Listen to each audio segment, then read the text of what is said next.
This is the Let's Talk About Sex Work Developing Community Capacity to Meet the Needs of Women in the Rural Sex Trade Projects video. This video focuses on the story of our first year at the Let's Talk About Sex Work drop-in program. We want to begin by acknowledging that the land on which we live and work is First Nations territory. The city of Brantford and surrounding area lies on the lands of the Anishinaabe, the Haudenosaunee, and the Neutral. This land acknowledgement, while symbolic, is not enough. It does not support Indigenous communities and struggles in real ways.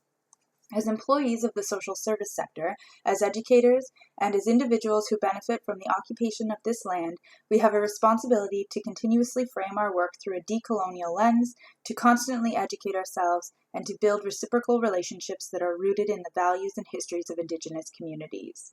We are all treaty members and thus must strive to act in solidarity with Indigenous folks and center their voices.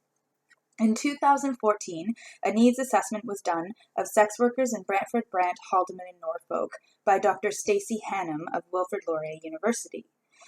This report made several recommendations, such as service providers understanding that sex work is real work and not necessarily the primary issue for which people need assistance, that services not be contingent on the expectation of leaving the industry, and the need for drop-in centers for women in the sex trade that provide a safe space for empowerment and access to individual, peer, and community resources.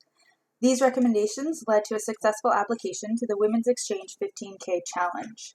The drop-in program worked to meet the needs of sex workers for safe space, access to information, foster inclusive community, and break down stigma that poses barriers to women seeking needed services. The key outcomes of the drop-in program are that we engaged over 20 women who are involved in sex work through the Sexual Assault Center of Brant. We found that there were population differences between the first and second phase of our work. During the drop-in programming, we identified a group that was more disenfranchised and presented with multiple intersectional issues that include sex work, safety planning, mental health, and housing. These compounding issues made it difficult for women to attend the drop-in program. Although the attendance at the drop-in was low, this project was a catalyst for community conversations about advocacy for women in the sex trade. Service providers that we've worked with advocate in many ways, such as providing safer sex and drug use supplies, healthcare information, and access to a non-judgmental environment, as well as valuing sex workers' input and focusing on keeping people safe. And finally, the next phase of this work, where we continue the development of new partnerships and a new comprehensive sex worker outreach program design.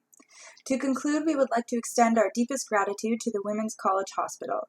Thank you for being a motivation for a new sex worker outreach program that will impact the lives of many women.